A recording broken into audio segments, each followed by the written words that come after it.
Right, so I'm going to talk about bike lights. Somewhat of a contentious issue. Lights are lights. You need a front and back light if you're cycling pretty much any time in the day. But there's so many options out there. And I'm not going to talk about specific brands better over another one. I'll mention the ones I have here. That doesn't necessarily mean they're the best ones. But I'm going to go through two setups. I'm going to go through Dynamo setup, and I'm going to talk about probably more popular rechargeable lights. So first up is Dynamo, and I will talk about the pros and cons of each.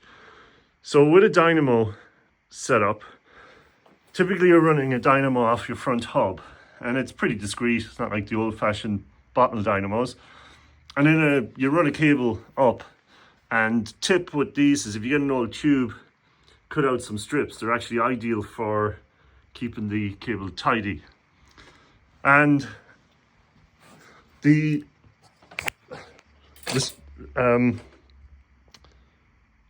doesn't cause a whole lot of loss with resistance. Don't know what the numbers are, but maybe 4 watts or something. So there's some fear about, well, that might slow me down.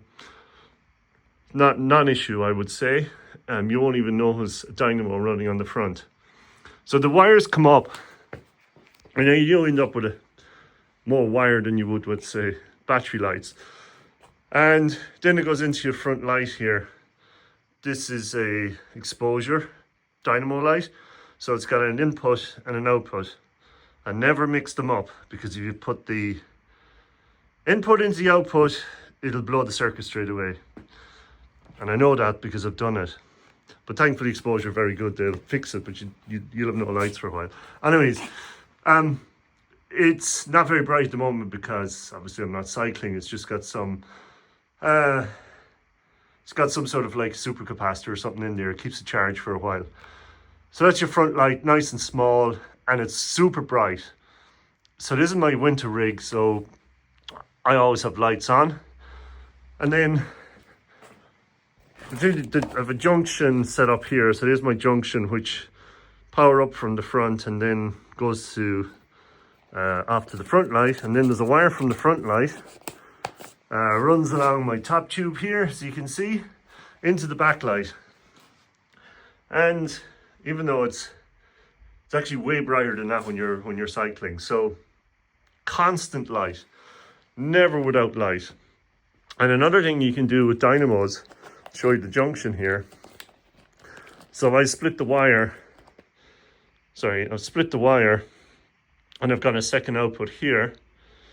And what I do then is I can plug in this gizmo here, upside down. So this is a USB charger, so that will plug into that junction, and then I've got a port here, and I can charge things. So if we're going to multi-day events, then I can charge. I'll come back to that. So that's my front and back light, off the dynamo, constantly on, never any range problems. You always have lights. I'm just actually back on the USB charger here. What I typically do is I wouldn't charge my phone directly off that. I don't want to damage my phone. So what I'll do on multi-day events is I'll bring a power bank, and I will charge the power bank during the day. So then if I need to charge my phone, I charge it off the power bank, which is a more stable supply.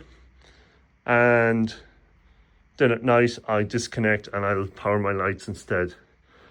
On the subject of power banks, whether you're using a battery setup or a dynamo setup, I would recommend you go for at least can we see that here, but that is a 20,000 milliamp hour power bank. And it's handy, you can see it's 62% and you've got ports and stuff. Actually, this one is handier again because it's got a little light at the top. So, don't know, probably some Chinese brand, but go for it. And it's actually not too heavy. So 20,000 milliamp hour power bank, charge my phones and stuff. I use this setup for Paris. And loads of charge all the time, never a problem. What I always do then is I will supplement my, especially the backlight here, with a second one. Now, I'm a big fan of the Garmin Radar. I'm going to contentious, some people don't like them. But what I want to touch on here is flashing backlights. So strobe effect, or whatever you want to call it. If I'm cycling solo, so I go out Sunday morning by myself, I will have it on flashing. It's just you get a lot more battery range when it's flashing. I don't know what, you get many hours, never runs out for like a 1-day spin flashing. However, if you're in a group, especially in nighttime, do not have your light flashing. It's extremely it's just not a nice thing. Very uncomfortable for cyclists behind you to have an intense flashing red strobe. And I know it, I've been behind bikes and it gets into your head and not good. So what you can do in that situation is, my one here at least, there's different modes. So I'll put it on the constant. There are some cycling events, and it's becoming more, I see it coming up more and more. So for example, in Paris versus Paris, you are not allowed to have strobing lights. They're banned, full stop, banned, and you will be stopped by motorcyclists, and you're in danger of getting kicked out of the event. I see other events with the same rules, no flashing backlights. Day or night, you must have a constant red light, full stop, which is another advantage. Obviously with the Dynamo, you always have a constant red light on. So if you are going to purchase backlights, when it comes to battery, like how long it lasts, don't go by the flashing number. See how many hours it lasts with constant on, because more and more that is the case. If you absolutely have to, you have no choice but to have a strobing light, and you're in a group, somehow orientated that it's pointing downwards. I mean, obviously not directly on the ground because defeats the purpose, but somehow get the light from shining directly into riders behind you. But again, you shouldn't be doing that in the first place. But if you're stuck emergency, then, try and have it pointing down at the road. Very last thing on Dynamo, because this happened to me and more to mention, if you have a major breakdown, and where did I put that other little light? If you have a major breakdown, your Dynamo will last maybe 10 minutes. You'll have a front and back light, but eventually that capacity, or that backup capacity in that will it'll discharge and we'll have no lights. And so I would bring, with a Dynamo setup, a small front light, because then you can just switch it on and you've got light while your Dynamo's out. But also if you're fixing a puncture or a major mechanical, you got a light to wave around and see what you're at. So have some something very small. You don't need anything fancy. Small front light with a Dynamo setup in the event of a major emergency where you're broke down for a half hour and you just need to have a light so you can see what you're at. So another tip, happened to me once. Broke down somewhere, no Dynamo, couldn't see what it was at. So I bring a small light with me now. And nothing else on Dynamo. I said it's pros, always on, no range anxiety. Cons, expensive. I forgot to mention that. That setup is very expensive. The hub is expensive. The lights are expensive. It's expensive to get yourself set up. And then there's a bit of faffing around with wires. There's more wires and stuff. And again, if you stop, you only have lights for so long, so have a backup battery. So that's a Dynamo setup. Okay, next up we have a battery or rechargeable battery setup. And obviously much neater. There's no wires because we're all using rechargeable lights. So many options out there, but this is by far the most popular option today with cyclists is rechargeable lights. So up front, I have my light here, and you just switch it on, and there's different modes. So it's on the lowest mode at the moment. It actually tells me on the light here low, and I can get 10 hours, 11 hours off that in low mode, which that actually will illuminate the road ahead perfectly fine. So you can leave it on low all the time. And if you are buying a battery light, watch out for the capacity. So internally, I think that's got a 10,000 milliamp hour battery. It's also, I can take it off. There's a little clip there. I can take it off. And yeah, I've used that for many events. And again, there's lots of options out there. Thing to watch out for is the capacity, obviously, and not much more. On this one, I would call it disadvantage. The actual recharge port is a proprietary connection. It's a roundy thing, so I have to bring a special wire to charge that.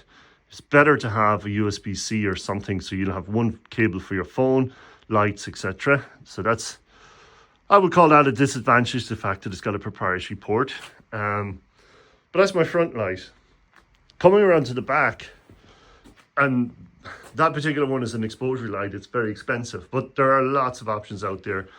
I would go for a brand, whether it's, Cat Eye or whatever, but make sure you got good capacity. Come around the back, again, I have my radar light on, and what I mentioned previously, fine solo to have that on, flashing during the day, whatever. But if you're in a group, just be mindful, put it on constant if you're in a group, especially at nighttime. And again, in some events, the strobing is banned. So if you're going to buy a light, make sure your light has got a constant on option. So let's put it on, stop it annoying, even on the camera. And the other light then I have is actually a very cheap and cheerful Cat Eye. And this one uses regular, can I open it? Don't know if I can open it here. Pop it open, there it is. Internally, it's got basic A or AAA batteries. This is probably one of the cheapest lights out there you can buy because it's not rechargeable. But I just find it so handy to have, sorry, faff around there. That's it on. So handy that you can just go into any shop and just buy a set of batteries. And the batteries last, you could get 7 days out of those batteries. So it's super handy to have that constantly on, and just, again, you're not worrying about recharging or anything. You just get regular AAA batteries and away you go again. There are loads of options, a lot more expensive than that. But it's my trusty little light that I use all the time with the batteries. And I didn't have my radar as well, and just, again, a huge fan of the radar. So tips on buying a backlight. Kind of a bit more flexibility, backlights. Capacity is important again. Again, this one is, capacity, not a whole lot much more to say about backlights. I do see some people actually mounting them on the lights on the frame. That's perfectly fine as well, because if you have luggage and stuff, it'll get in the way.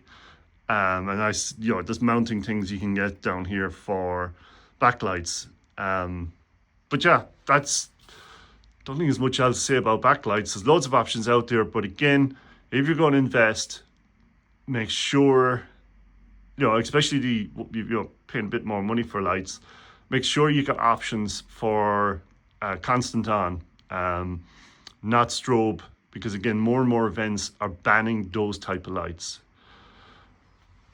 Last thing on lights, my seat post is round. It's easy to get stuff that fits that. If you've got weird seat post designs, you might need to get very specific lights to fit. And my handlebars here are round, so that's fine. That mount fits, but my race bike has got aero bars, and in that case I use this one here. It's got a flexible rubber mount thing, so I can stretch it around those handlebars. So actually I use this light quite a bit as well. It's got decent capacity, whatever it is in, and it'll fit any handlebars because it basically, this will, you know, you just stretch it around, so it's super handy. And this is my little backup light I bring as well with the Dynamo. So just a lot of flexibility with this, the fact that you can mount it anywhere. I'm mounting, so mine light I mount in the front. Some people with aero bars, they'll mount underneath the aero bars, that's fine. And some people have option or somewhere here to bolt on. I don't. You can get a bracket to bolt it onto the front fork, or even the gadgets you can get to mounted on the actual fork legs themselves.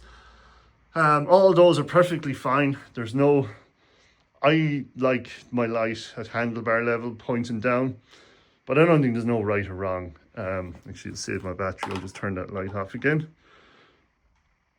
And yeah, so that's battery, by far the most popular, but make sure your front light has got big capacity. And on long spins, you can bring your power bank and recharge your light whenever. And then the backlight, I think so many options out there, but capacity and convenience to recharge, whether you're going to recharge it off your power bank, or in my case, simply run into the shop and buy 2 AAA batteries and I'm back up and running again. So that's some tips around lights.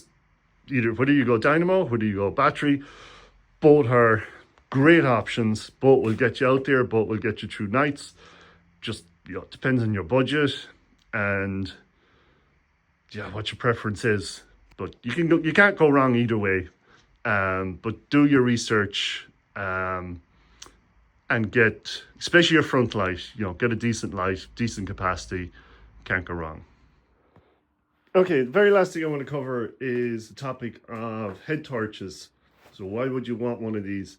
Have mentioned a few times about breakdown, like I mentioned with, like, if you have Dynamo, make sure you have a spare light.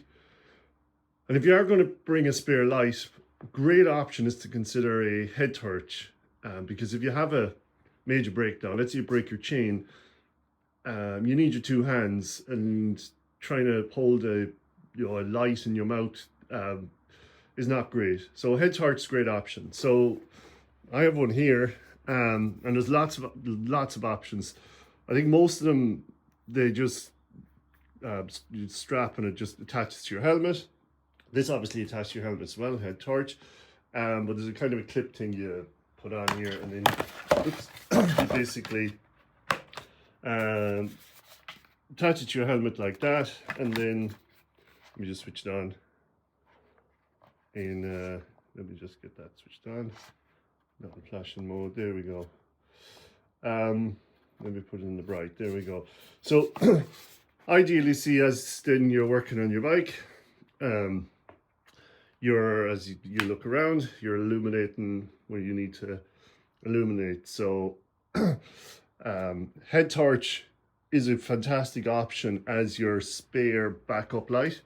You can also cycle with it. It's great for I use that for actually kind of off-road. And as you look around, you can see what's happening. So that's my last tip, is consider a head torch as your backup. It's great for moments like when you break down, you need to see what you're doing.